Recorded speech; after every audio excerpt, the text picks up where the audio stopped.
And we're live.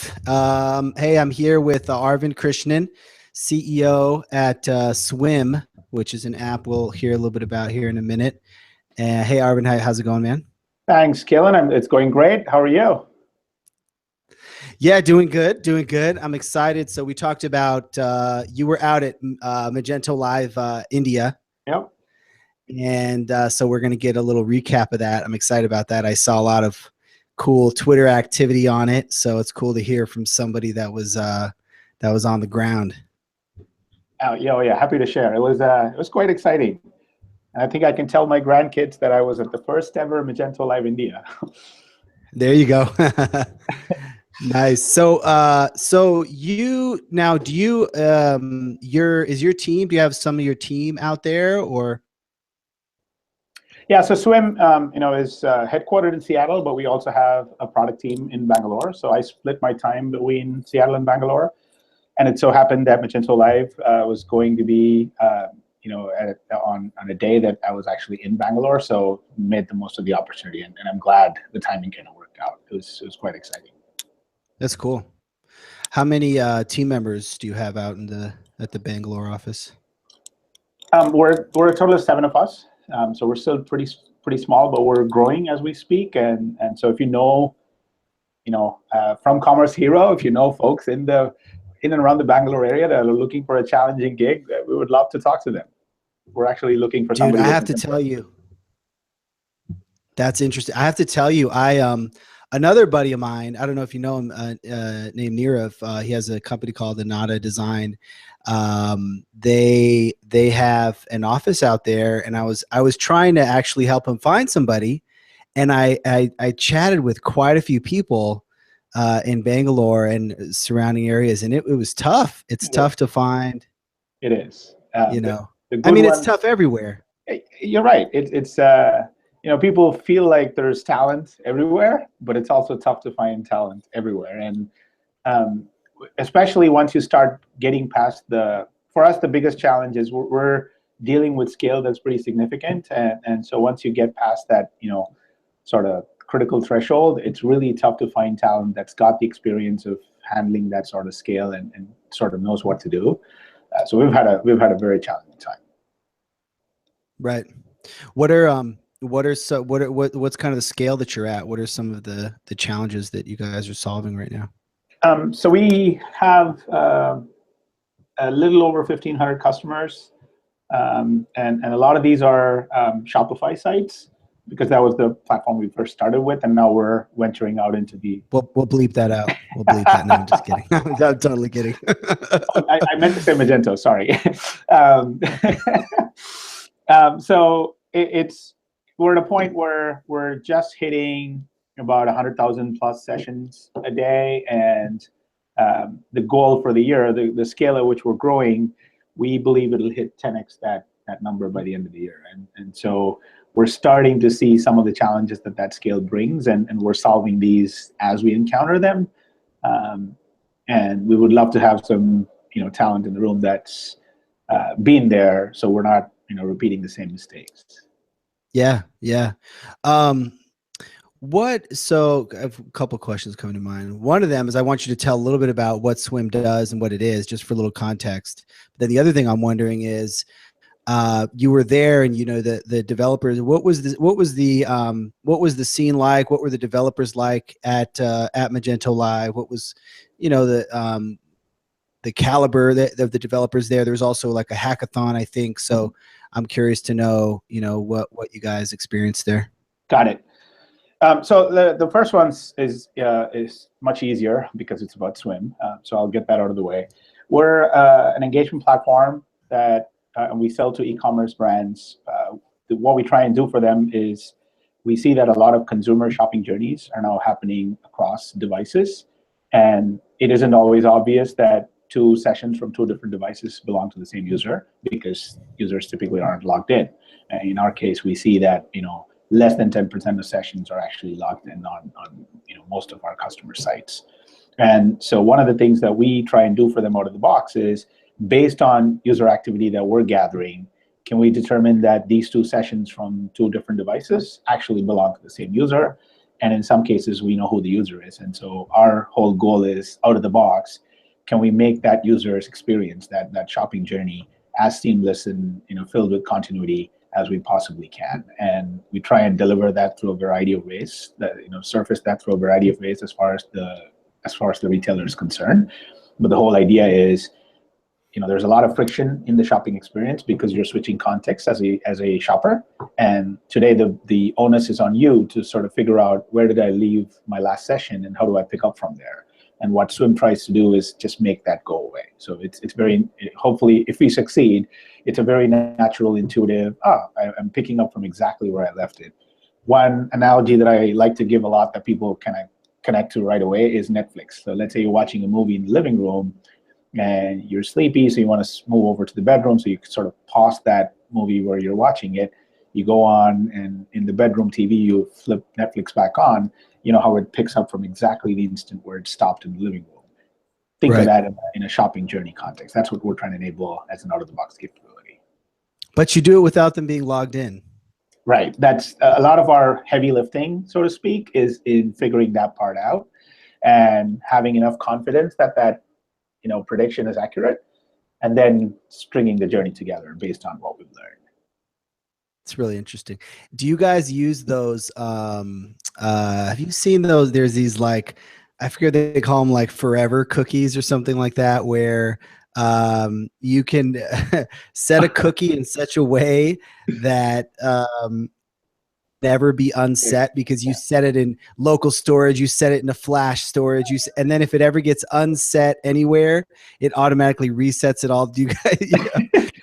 So it's funny you asked that. We did play around with a lot of that early on, but where it kept going to was, we've always been positioning ourselves as a convenience for the shopper. So if you are somebody that's creeped out and don't want this capability, then we want to give you the ability to turn us off, and then we won't bother you. So the whole notion of opt-in essentially took away the challenge of, how do we stay there even if the user doesn't want us to stay there, right? We're trying to position ourselves into an area of strength where we say, we're delivering so much value and so much personalization that we're creating a strong incentive for the users to want to use this and not be creeped out by what we do. So we're doing everything we can to make sure that data doesn't get abused and spammed for advertising and targeting and stuff like that, but instead more for, this is what Kalen's trying to buy. We know he's taken these 7 steps already across his 2 devices. How do we make sure that the 8th step is a very logical continuation from that 7th step wherever he left off? And so the incentive is pretty high for users to say, yeah, I want it, and so we don't have to worry about, why is the cookie continuing to exist. Gotcha. Okay, so I'll stop trying to reverse engineer. Okay, so now let me go to your second, the Magento Live question. The timing was, like I said, totally worked out for me. And the added attraction was having Mark there doing the keynote and opening it up. So I think it gave a lot of credibility to the event. People, almost, without exception, recognized that, okay, Magento is taking this seriously, and this is a big commitment that they're making. And then the icing on the cake was this Bollywood celebrity whose name is Ben Marks. Like, everywhere Ben went, he was just, it was hard. Ben. He had 3 layers of fans surrounding him. I could never get close enough to shake hands and say, "Hey, good to see you again." It was. I've seen celebrities in India, and to watch a white guy just take it away was just fascinating. So that was good. The crowd was. I think one of the talks, they did a show of hands, and I want to say about 90% of the room was SIs and developers from SI companies. So they're basically, building partner solutions, building integrations, building up stores on the platform. And there was a lot of excitement around Magento 2.0 and where the direction was going and how Magento was going to stay competitive. Tons of questions around, how is support going to get easier, and what are some opportunities for partners to get more value out of the ecosystem. So it was a very, I thought the dialogue was very visible, and I think Mark announced on stage that they were going to do it again in 2018, which was pretty cool. And the opportunity, man. I have a team in Bangalore, like I said, and I should be more aware of how big the APAC opportunity is. But to actually see Mark lay out the numbers was staggering, and I actually felt pretty good that, wow, I'm glad we have a presence here, because the geo proximity hopefully will help us stay strategic as far as scale and growth. APAC is just growing like crazy. It's unbelievable. What were some of the numbers that he threw out, and some of the highlights from his keynote? I'm sure you don't have all the numbers offhand, but I know it's the one that I think is tattooed in my brain is M2, like Magento 2 download numbers. I think he said 44% were from APAC. 38 or something, some large percentage. Yeah, I think it was 38, and then they did one just at the beginning of May. It was 44, and my guess is a huge percentage of that 44 is actually SIs and developers, essentially building out their supportability for the platform, which is still a very encouraging sign. But it was also eye-opening that Magento was #1 in Asia Pac, and the revenue numbers are actually starting to look very interesting. Markets like Australia, Singapore, Hong Kong, etc. We see that with some of our customers, but didn't quite realize the scale was as big as it is. Wow. APEC, I'm going to ask a dumb American question. APEC stands for what exactly? Sorry, Asia Pacific. Asia Pacific. So that includes, you're saying that includes India. So different companies choose to label it differently. Some companies have, like at Yahoo, we used to refer to Asia Pac as Australia, Korea, Hong Kong, Japan, and I believe that was it. And everything else, like Singapore and India, those got clubbed in as either Southeast Asia or as emerging markets. But I think in the Magento context, it's everything you said. It's basically all of Asia and all of the Pacific, which includes Australia. Got it. Wow, it's really interesting. You mentioned that it was great to see Mark was there, that they're taking the market seriously. What did that feel like for you, having a team out there and everything like that? How did it feel to Magento's really taking this market seriously? I think it gives us a very significant strategic advantage. And I think they hired their first India employee literally that week. Like, I think Magento was his second day in the office. Wow. And their sales director from I think it was Singapore that he's based out of, the person that heads up sales for Magento and APAC. He mentioned that they were getting a bunch of big ticket e-commerce deals in India from fairly big. A lot of these were B2B, but they were getting fairly big ticket sizes. And he said, it's a very interesting market, India specifically, where generally people don't want to pay money for software. It's just the law, right?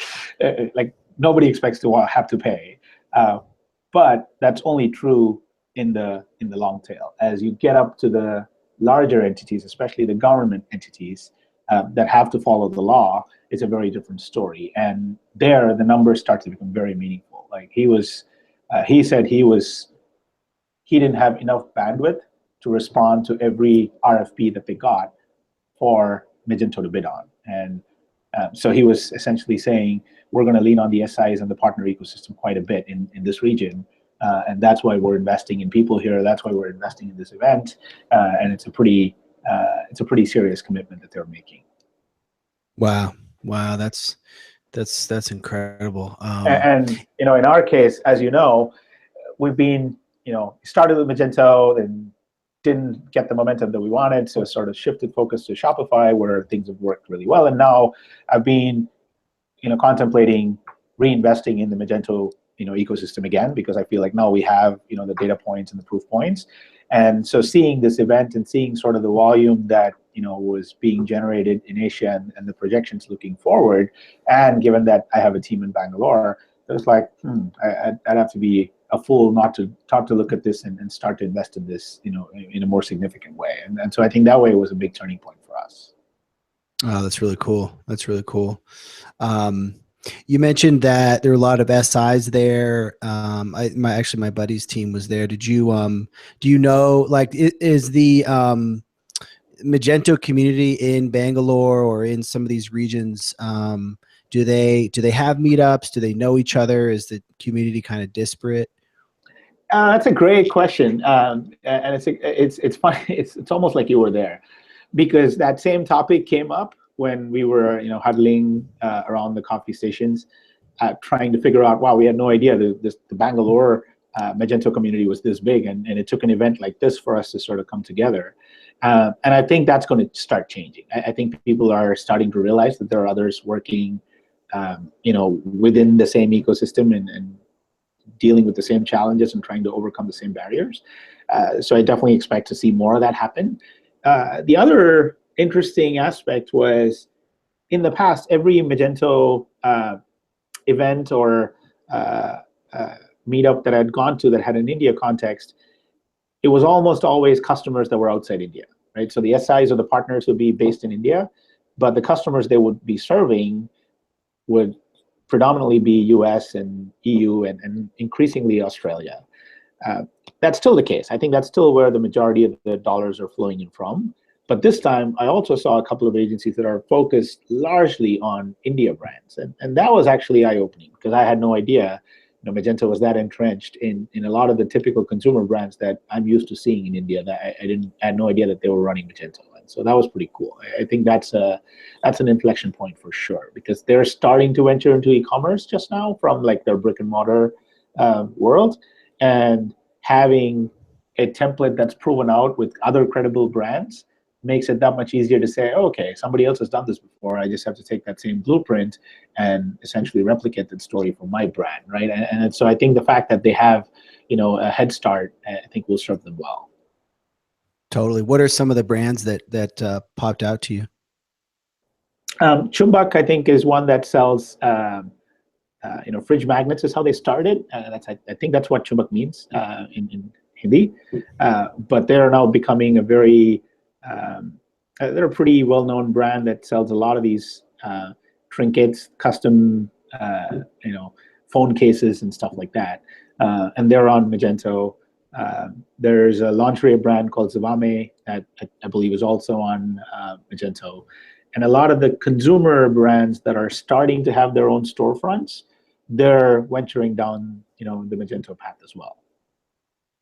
Nice, nice. It's crazy how there's a community there, but you don't know it until something kind of kickstarts it. Exactly. Something like this, like where you're saying a lot of top brass is there, people are excited. Is there a Meet Magento Bangalore, or is there a meetup at all in that city? I think it's happened in the past, but it's not super regular. I've seen, like, not even this year. I think it was a couple of years ago, where I saw some announcement for a meetup, but I don't think it was. I think it was mostly Magento developers getting together and chatting. So I don't think anything useful came out of it. That counts. So yeah, I think now it's. I expect that it'll get more organized and more professional. Right. You probably already said this and I missed it, but what city was Magento live in? Was it in Bangalore? It was in Bangalore. It was literally 200 yards from my office, so there was no excuse. Oh. Yeah. Like I could usually you say traffic when it's an excuse and it's perfectly valid. I didn't even have that because it was across the street. Right. Right. What's so are you or your parents from India? I am originally from India. My parents still live there. They don't live in Bangalore, but they live close enough. And all of my team is from Bangalore, and so now Bangalore is sort of a second home, just as Seattle is. Nice. What's it like out there? I mean, just generally.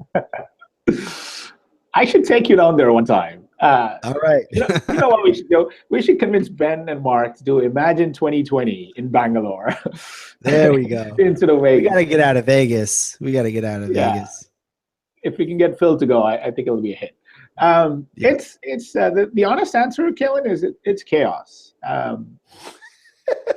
Yeah, Yeah. it is. I'm just being as candid as I can be, right? Obviously I love Yeah. India, I love Bangalore, but there's a lot of inefficiencies built in. Like my commute is 1.5 hours each way every day, and so 3 hours on the road. Wow. And how long is it in miles or kilometers? In miles, I have to do the math, so give me a couple of seconds here. No, no. uh, it's about 12 miles one way. Wow. Hour and a Yeah, half. Oh my yeah. God. Hour and a half Wow. is a good day. Like if I leave early, if I catch all my breaks or 90% of my breaks, it's an hour and a half. Wow. Yeah, it's not efficient. Right. And I think the energy levels are infectious and high, and so there's a lot of, hey, things are changing and changing in a good way sort of feeling, and so that keeps people going.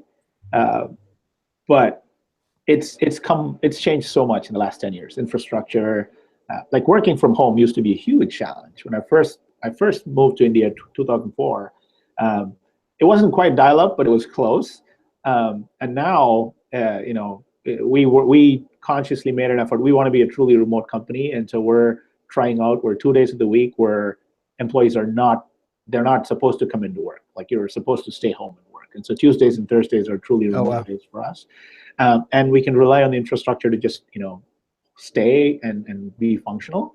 And so I think that's progress. So there's things are changing, not as fast as we'd like, but I think chaos still rules. And so there's a lot of people. I mean, what do you do? It's a small city with millions of people, and so that's always a challenge, right? Right, right. And there's a few really strong tech hubs in India. Bangalore is one of them. Is that the main one, or are there a couple other Yeah, Bangalore is really strong probably the tech main hubs? one. Delhi up in the north is good. So is Hyderabad.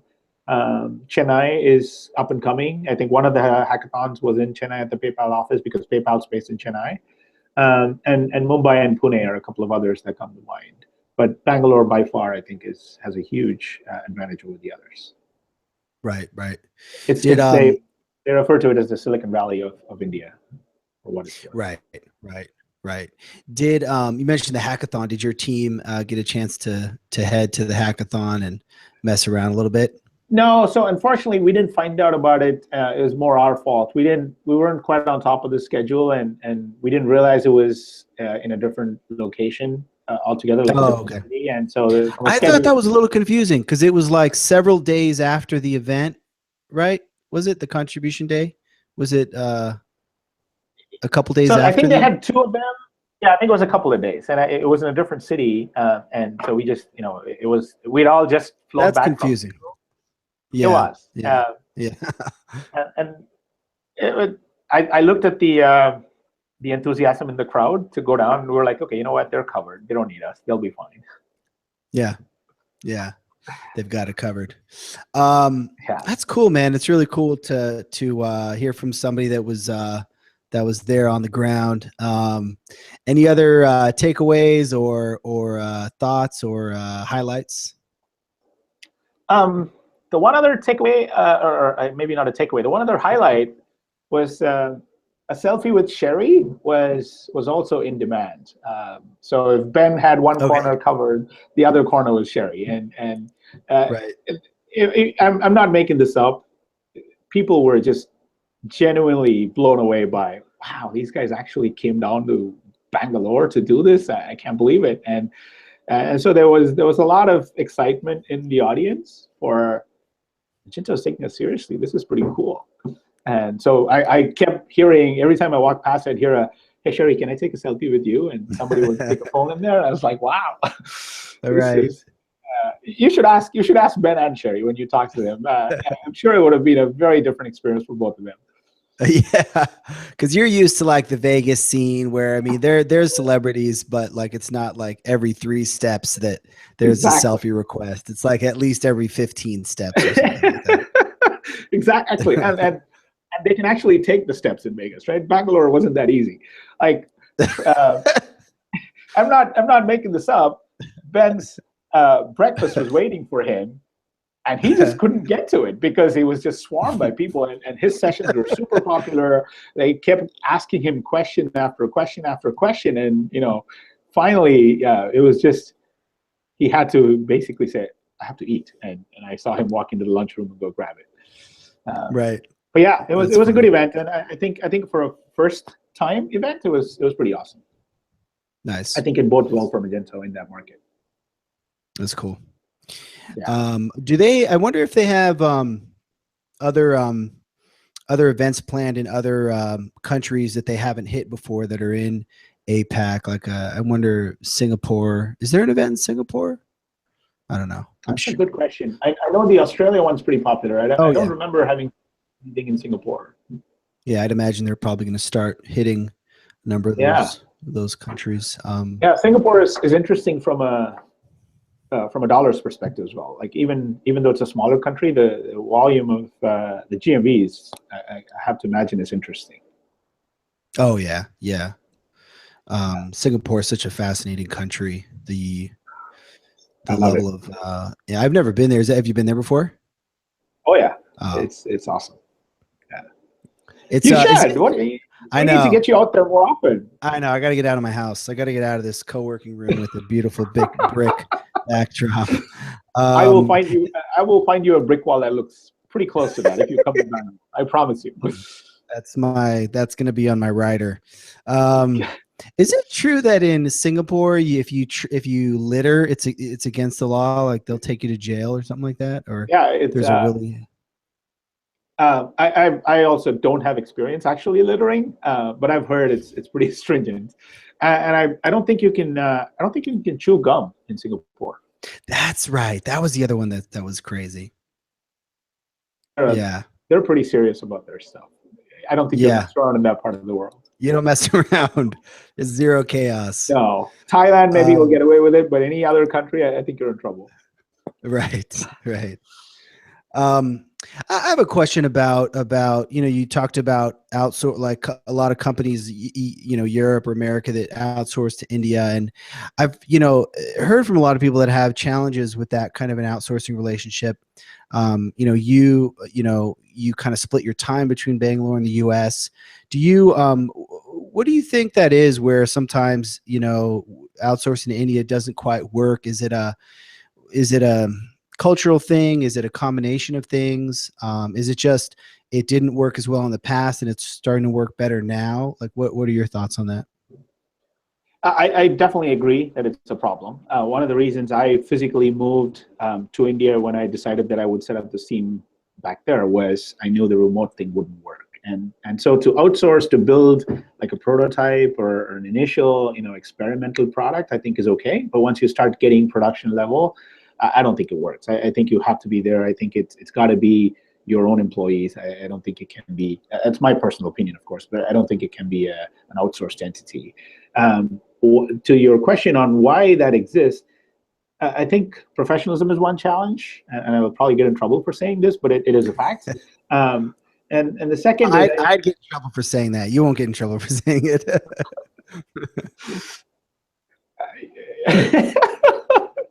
I want to say something, but I won't. And I think the other challenge is companies are very eager to get you as a client.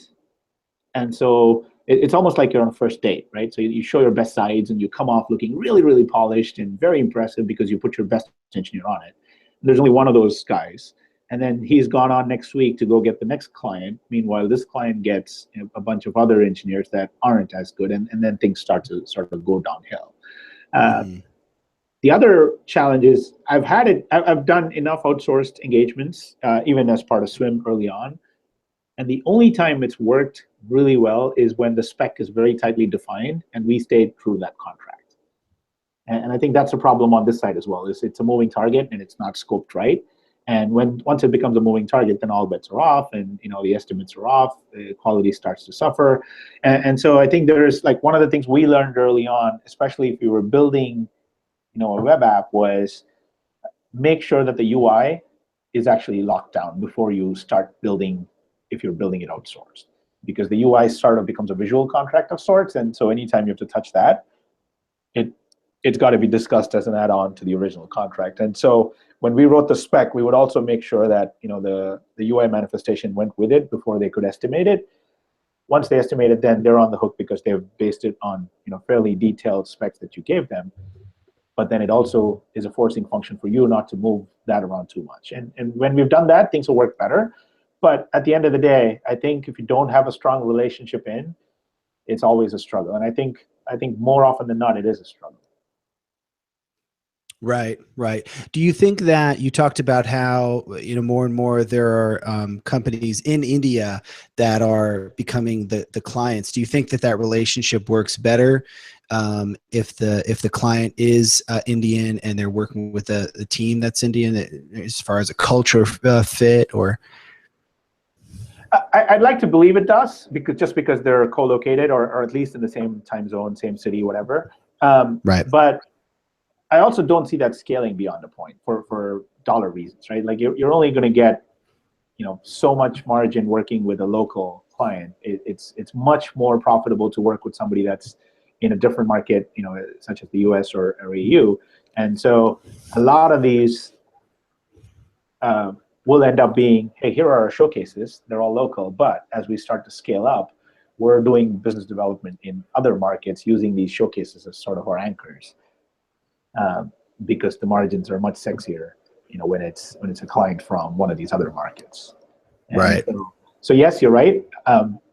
But I think people are soon going to start, getting to the conclusion that, oh, this was great. We got the first 10 or so locally, and they look good, and people can go check those sites out. That was our investment into building our sort of portfolio. Now that we're ready, let's go back to offshore, and then again we're back to square one, right? Right, right. Yeah, it's a tricky thing. Well, I will let you know if I run across any good Magento developers in Bangalore. That would be awesome. Yeah. But yeah, man, thanks again for popping on and chatting for a bit. How can people find you online? So our website is swim.it, swym.it. And on Twitter, we're at Swimit is our handle. So if you are working in the e-commerce space and cross-device is a challenge, we'd love to talk to you and see if we can help. And thanks, Kalen, for the opportunity. Absolutely enjoyed it. I'm glad I was there again at Magento Live India. It was definitely a unique event, first of its kind, and hopefully many more to come. For us, hopefully we'll spend more time now with the Magento community. Going back to 2 years ago, we'll start reinvesting in that platform and see where it takes us. Awesome. Thanks, man. We'll talk to you soon. All right. Thanks, Kellen. Bye. Bye-bye.